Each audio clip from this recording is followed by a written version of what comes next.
President Draupadi Murmu has extended her greetings on the Statehood Day of Manipur, Meghalaya and Tripura. Meghalaya is celebrating its 51st Statehood Day today. A program was held today in the city to observe the occasion, and Meghalaya Governor Brigadier B.D. Mishra was also present on the occasion. External Affairs Minister Dr. Subramaniam Jaishankar has said that India is a reliable neighbour, a trustworthy partner and one who is prepared to go the extra mile when Sri Lanka feels the need.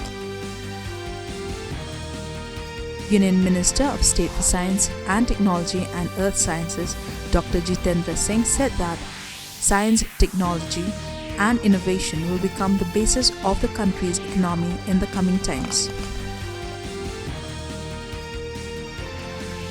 In Tripura, Gazette notification for the 60-seated assembly polls was issued today.